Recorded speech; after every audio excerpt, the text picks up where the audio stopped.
What if I told you that tomorrow morning, while you're probably hitting the snooze button for the third time and contemplating whether cereal counts as a legitimate breakfast, your phone will buzz with a notification that changes everything? Not another spam email about extending your car warranty, not your ex sliding into your DMs at 6 a.m., but a bank alert informing you that you're now worth $847 billion.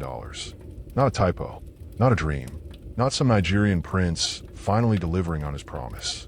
You are literally the richest human being who has ever existed on this spinning rock we call Earth. But here's the catch, and oh, there's always a catch in these cosmic jokes. You only have 24 hours. One single rotation of our planet before it all vanishes like your motivation on Monday morning. Harvard researchers tell us we have exactly 7 seconds to capture someone's attention before their brain decides to scroll to the next cat video. Well, congratulations, you just got the universe's ultimate 7-second pitch. Unlimited wealth with a countdown timer. Now, before you start mentally shopping for islands shaped like your initials, let me ask you something that'll keep you up at night. What would you actually do? And more importantly, what does your answer reveal about the kind of person you really are when nobody's keeping score? See, money is humanity's strangest invention. It's literally pieces of paper and digital numbers that we've collectively agreed have value. It's like we're all playing the world's most elaborate game of pretend, except the consequences are brutally real. Some people spend their entire lives chasing it. Others claim it's the root of all evil. But almost everyone secretly wonders what they do with unlimited amounts of it. But here's where it gets philosophically twisted. If you only have 24 hours, does the money actually matter? Or does it become something else entirely? A mirror reflecting your deepest values, fears, and desires back at you with uncomfortable clarity? Because when time becomes the limiting factor instead of money, everything changes. The question isn't, can I afford this? But, is this how I want to spend my final hours of ultimate power? You see, wealth isn't just about buying things. It's about options. It's about the ability to say yes to anything and everything. But paradoxically, having infinite options might be the cruelest form of paralysis. Ask any kid in a candy store with unlimited allowance. Sometimes too many choices lead to decision paralysis, so profound it borders on existential crisis. So buckle up, because we're about to take a journey through the most expensive day in human history. We'll explore what happens when money stops being the answer and starts becoming the question. And trust me, by the end of this story, you'll never look at your bank account or your life choices the same way again. The notification sound from your phone isn't your usual alarm. It's something else entirely, a symphony of dings, buzzes, and alerts that sound like a digital seizure.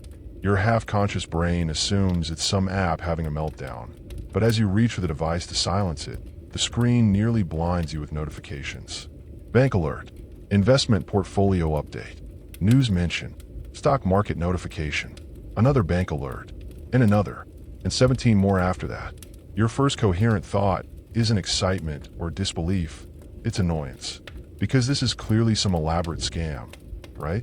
The universe doesn't just deposit $847 billion into someone's account overnight, especially not someone who yesterday was calculating whether they could afford both Netflix and Spotify this month. But then you call your bank, and after being transferred to 6 different departments, each one treating you with increasing levels of reverence and barely contained panic, you realize this isn't a scam. This is reality having a complete psychological breakdown. The bank manager, and yes, they actually put the bank manager on the phone, explains in a voice trembling with either excitement or terror that overnight, through what can only be described as a series of unprecedented market events and algorithmic trading anomalies, you have become the wealthiest individual in human history. The technical explanation involves cryptocurrency, quantum computing, AI trading systems, and what sounds like financial wizardry that makes Hogwarts look like community college. But here's the really twisted part. The same algorithmic system that made you impossibly rich has also calculated that due to temporal market correction protocols, which is apparently tech bros speak for the universe's automatic undo button, all of this will reverse itself in exactly 23 hours, 47 minutes, and 33 seconds. Your brain, which was already struggling to process having enough money to buy small countries, now has to grapple with the fact that it comes with an expiration date shorter than leftover pizza's shelf life. The first thing you do, and be honest, we all know what the first thing would be, is check if you can actually spend it. You buy a coffee, a $4.50 coffee, with $847 billion. The credit card works. The money is real. You are now the richest person in history, and your first purchase is a caffeine delivery system that costs less than what you make in interest every nanosecond.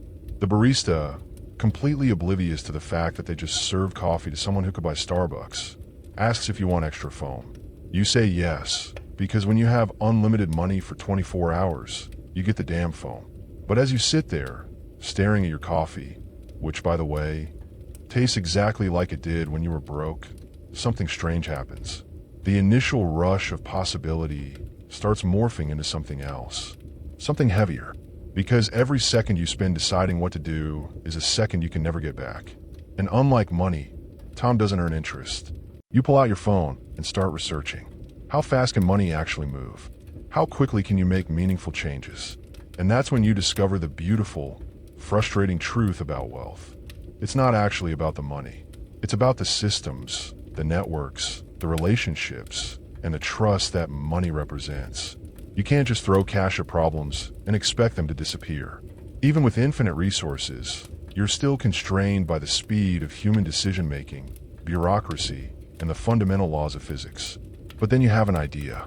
A wonderfully terrible, beautifully chaotic idea that makes you smile for the first time since this whole thing started. Here's something they don't teach you in economics class. Spending $847 billion in 24 hours is theoretically impossible. Not because the money doesn't exist, but because the infrastructure to process that level of financial transaction simply wasn't designed for this kind of cosmic joke. You discover this when you try to buy a private island. Sounds simple enough, right? Rich person wants island. Rich person gets island. Except private island sales don't work like buying a sandwich. There are inspections, legal reviews, environmental assessments, and enough paperwork to deforest what's left of the Amazon. The fastest private island purchase in recorded history took 3 weeks. You have 22 hours and 18 minutes. So you pivot. If you can't buy permanent things, maybe you can rent temporary experiences. You call the most expensive hotel in the world, a place where the presidential suite costs more per night than most people make in a year. They're delighted to accommodate you, until you ask to rent the entire hotel. For today, right now. The manager's voice goes through several octaves as they explain that they have other guests, staff schedules, union contracts, and something called operational impossibilities. You offer to pay for every room, every service, and a bonus that equals their annual revenue. There's a long pause, then frantic whispering in the background. Then the manager returns with a voice that sounds like they're either about to cry or quit their job. Sir, we can clear the hotel by this evening. This evening. Not now. Not immediately. This evening. Because even with unlimited money, you can't override the fundamental constraint of human logistics. People need time to pack, reschedule, and relocate. Money can accelerate processes, but it can't eliminate them entirely. But wait, it gets more philosophically twisted. You realize that your wealth isn't just constrained by logistics, it's constrained by ethics. Because with great purchasing power comes the uncomfortable realization that every dollar you spend affects someone else's life. When you pay to clear that hotel, you're displacing families on vacation, business travelers with important meetings, and people who've been planning these trips for months.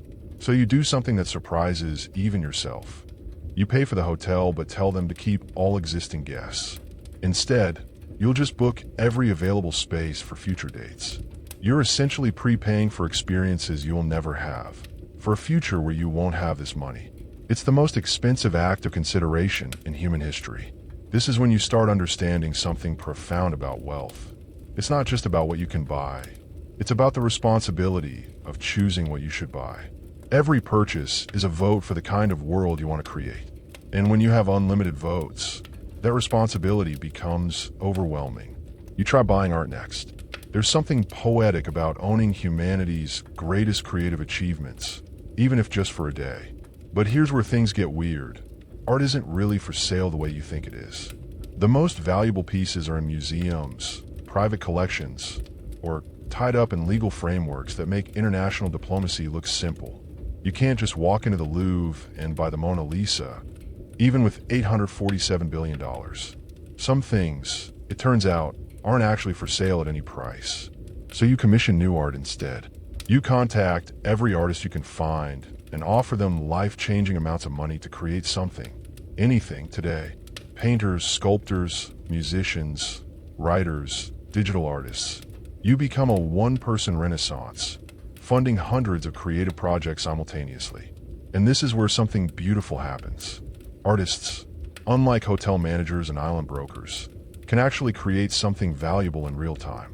Within hours, your phone is flooded with photos, videos, and files of original artworks created specifically for you. Paintings inspired by your story, songs about temporary wealth, sculptures representing the fleeting nature of power, poetry about the absurdity of abundance. You're not just buying art, you're inspiring it. You're becoming a patron of creativity on a scale that would make the Medicis jealous. And unlike the hotel rooms you'll never use or the islands you couldn't buy, this art will outlast your 24 hours of wealth. These creators will remember this day forever, and their work will carry a piece of your temporary immortality into permanence. But then you realize something that makes you laugh out loud in your empty hotel lobby. The most valuable thing you purchased so far cost virtually nothing. It wasn't the hotel or the attempted island or the commissioned masterpieces. It was that $4.50 coffee this morning. Because that coffee was the first thing you bought as the richest person in history, and it tasted exactly like every other coffee you've ever had. And that, you realize, might be the most important discovery of your entire day. By hour 12, you've developed what psychologists would probably call wealth fatigue syndrome, a condition that definitely doesn't exist in any medical textbook, but absolutely should. You've spent more money in half a day than most small nations spend in a year, and the strangest part is how quickly the extraordinary becomes mundane. You're currently sitting in a restaurant that you just bought. Not because you wanted to own a restaurant, but because they were fully booked and it seemed easier than waiting for a table. The staff is treating you with a mixture of reverence and confusion, like you're either a god or having a very public mental breakdown. Possibly both. The chef, who an hour ago was a restaurant employee and is now technically your employee, approaches your table with the careful steps of someone navigating a minefield. "Sir," he says, and you can hear the capital S in his pronunciation. "Is there anything specific you'd like us to prepare?" And that's when it hits you. The real weight of what's happening. You don't just have unlimited money. You have unlimited influence over people's lives. Every person in this restaurant, the servers, the cooks, the manager, even the customers whose meals you're now technically paying for, is having their day altered by your decisions. You're not just rich.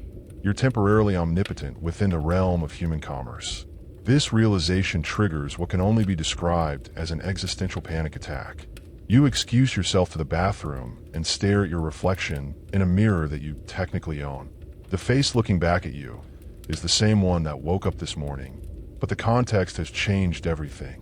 You're having a philosophical crisis in a bathroom you just purchased, which feels like the perfect metaphor for something, though you're not sure what. Here's the thing about power. It reveals who you really are when the normal constraints of life are removed. And what you're discovering about yourself isn't entirely comfortable. Because with unlimited resources comes unlimited choice. And with unlimited choice comes unlimited responsibility for the consequences of those choices.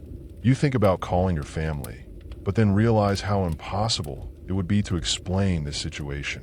"Hey Mom, I'm temporarily the richest person alive, and I'm having an existential crisis in a bathroom I just bought," isn't exactly standard small talk.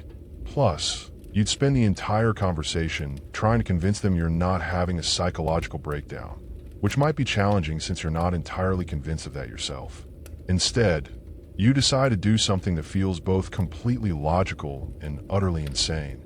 You're going to try to solve a major world problem. Because if you can't figure out what to do with unlimited money for personal fulfillment, maybe you can find meaning in trying to help others. You start with hunger. Seems straightforward, right? World hunger exists. You have unlimited money. Problem solved. Except it's not about the money at all. World hunger isn't a resource problem. It's a distribution problem, a political problem, and an infrastructure problem. You can buy food, but you can't instantly create the systems to get it where it needs to go. You can fund programs, but you can't eliminate corruption or political instability overnight. So you pivot to education.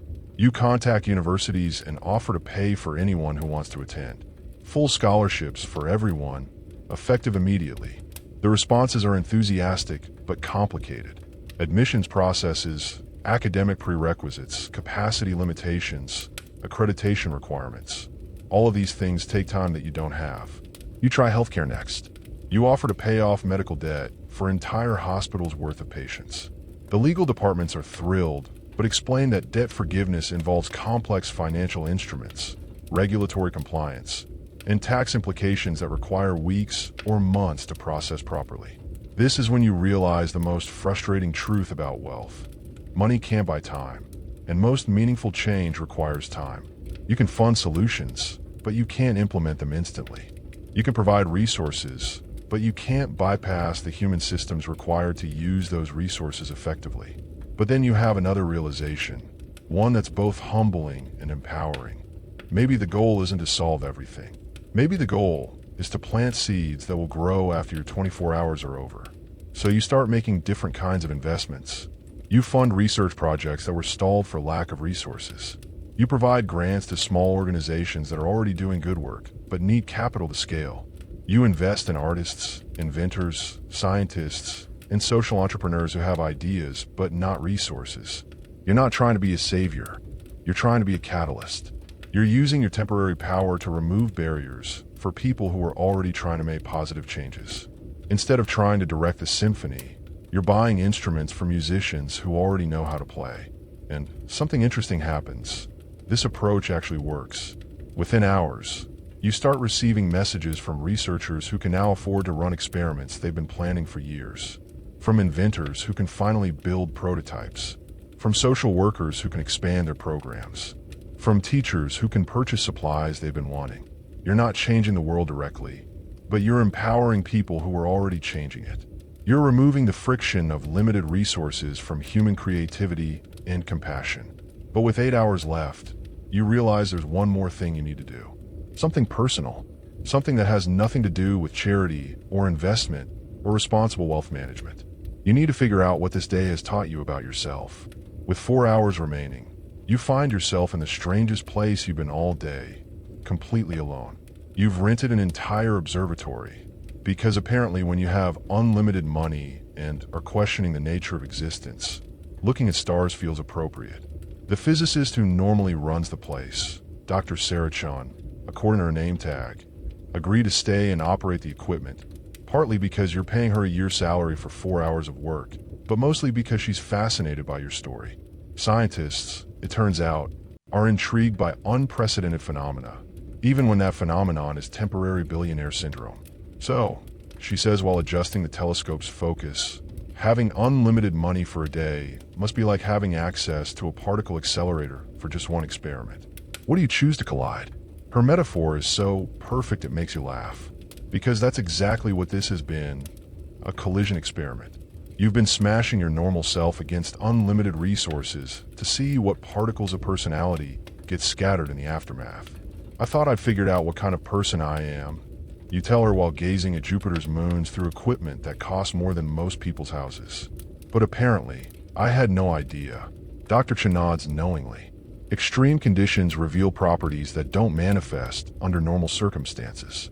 It's like how some materials only become superconductors at incredibly low temperatures. Maybe wealth is your low temperature. She's right, and it's both fascinating and terrifying. Because what you've discovered about yourself over the last 20 hours isn't entirely flattering. You've learned that you're more impulsive than you thought, more indecisive when faced with unlimited options, and more susceptible to the intoxicating effects of power than you'd care to admit.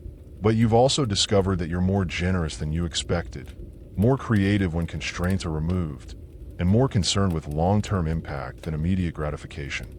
The temporary billionaire version of yourself is both more and less admirable than the regular version. Here's what I don't understand. You say, watching Saturn's rings through the telescope. I've spent more money today than I could spend in 10 lifetimes of my normal life, and I don't feel significantly happier. Shouldn't unlimited resources equal unlimited satisfaction? Dr. Chen adjusts another setting and points the telescope toward a distant galaxy. Look at this. It's the Andromeda Galaxy. Over 2 trillion stars, countless planets, incomprehensible amounts of matter and energy. By any measure, it's infinitely more complex and resource-rich than our own galaxy. But does it seem more beautiful to you than the moon? You look through the eyepiece. Andromeda is stunning, vast, and incomprehensible. But she's right. It doesn't move you more than the simple, familiar sight of the moon. Point taken. More doesn't equal better. Exactly. Satisfaction isn't a function of available resources. It's a function of the relationship between expectations and reality, between desires and fulfillment, between what we have and what we think we need. You spend the next hour talking with Dr. Chun about the physics of satisfaction, the thermodynamics of happiness, and the quantum mechanics of human desire. She explains how hedonic adaptation works, how humans quickly adjust to new levels of wealth or status, returning to baseline happiness levels regardless of changed circumstances. So even if I kept this money forever, you realize I'd eventually feel about as happy as I did yesterday. Probably. Maybe even less happy, since you'd lose the novelty and gain the complications that come with extreme wealth. This should be depressing, but instead, it's liberating. Because if the money isn't the source of lasting happiness, then losing it tomorrow isn't actually a loss. It's just a return to baseline, to the person you were before this cosmic joke began. With 2 hours left, you make your final purchases. Not because you want these things, but because you want to complete the experiment.